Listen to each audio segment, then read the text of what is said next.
Nagaan gooftaasni fata'uu akkam jirtu fayyaa keessanii dhaggeeffattoota furdurtoonni saaraatu bidha nagaa keessanii jirtu an nagaa kooti galata waaqayyoodha isin akkam jirtu lafuma jirtanitti ayyaanni isaa isiniif haa baay'atu nagaan waaqayyoodha isiniif haa baay'atu lafuma jirtanitti haaluma keessa jirtan keessatti yaaduma itti dhiphattan sana keessatti nagaa waaqayyoo ayyaanni waaqayyoo hunduma keessaniif haa baay'atu hunduma keenyaaf haa baay'atu maaliif nagaatu dursa ayyaana waaqayyootu dursa amma yeroo tokko maali suna kan fokkifti jedhu maaliif beektu namichi sun maaliif akka fokkisu beektu usuma bareeduu osuma uffatu maaliif fokkise beektu ayyaana waaqayyootu irra jiru qullaasaa jira namni tokko gaafa ayyaana waaqayyoo keessa hin jiraanne surraa waaqayyoo gaafa irra hin jiraanne simboo waaqayyoo gaafa irra hin jiraanne maaliif wayyaa birrii miliyoona meeqaa hin uffanne irra hin bareedu namichumtuu hin fokkisaa jechuudha.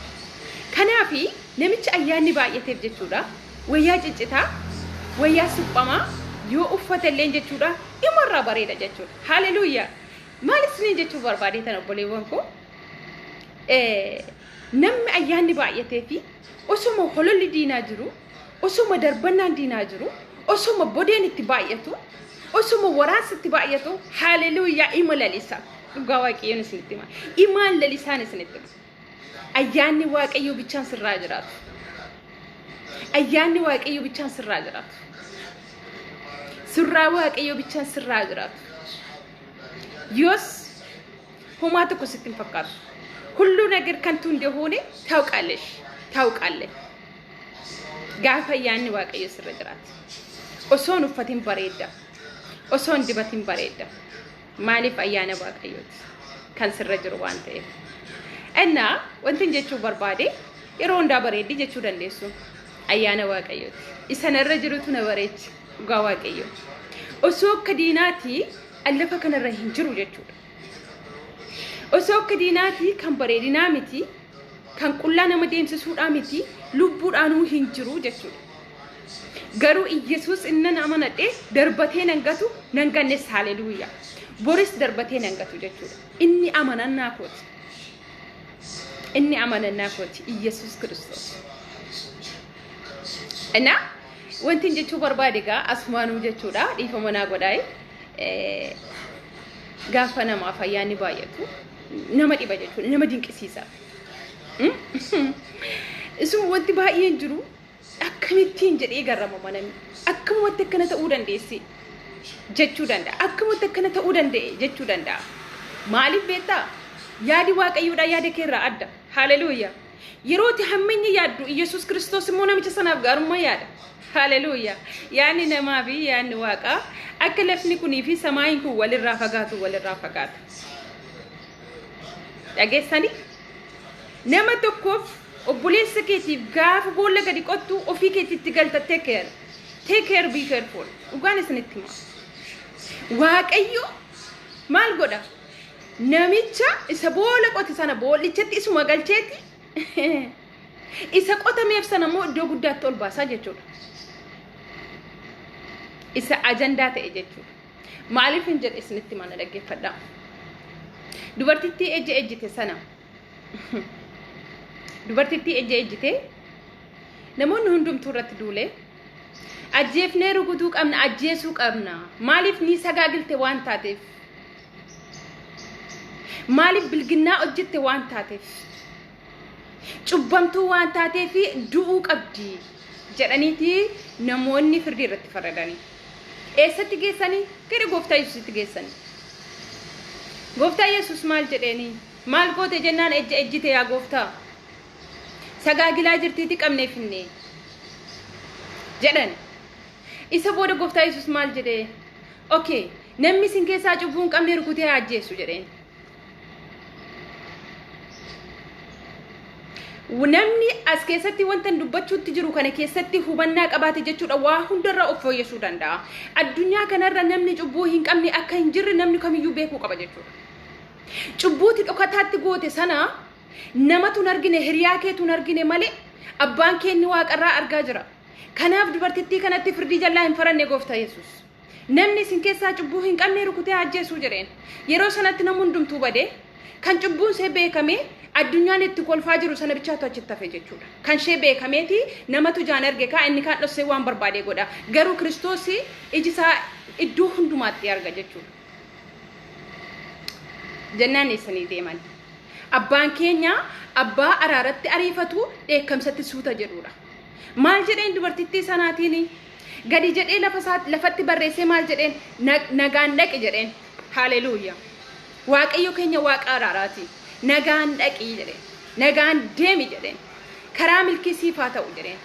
Maaliif nama cubbuu isaa himatee fi cubbuun isaanii dhiifama jedha sagaleen Waaqayyoodha. Namni kamuu cubbuu isaa yoo himate cubbuun isaanii dhiifama. Ejjite qabamtee dhufte cubbamtuudha. Haleluuyaa. Kan dhasaatti gootu sana beektaati. Kan fiille fitiitti bayeetti irratti hin duulin. Hunduma keenyatu cubbuu qaba.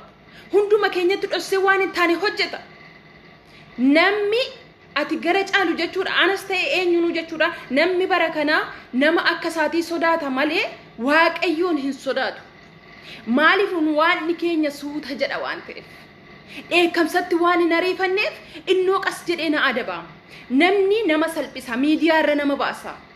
Gabaa salphinaa nama dhaaba jechuudhaan kan ka'e nama sodaata jechuudha namni bara kana. Never in my hon nagarnu. Nama sodaachuun kan tuudha. Namni homaa tokkollee akkasin goone sitti hima. Miidiyaa irra si baasuudha baatee homaa tokko sin godhu. Iddoo keetti si mixxiqsuu hin danda'u. Sin ajjeesu sin jiraachisu. Kan si ajjeesu kan si jiraachisu ilaahii kee bicha. Rabbiin bichaadha. Namni kamiyyuu asirratti jechuudha Waaqayyoon sodaachuu bichaa qaba. Yesus Kiristoosin bicha sodaachuu qaba. Isa ija isaa iddoo hundumaatti argu. Kanatti dhossitee goote sana. Kan dhossitee godhaa jirtu kana. Isa ifatti bahee irratti hin duulini.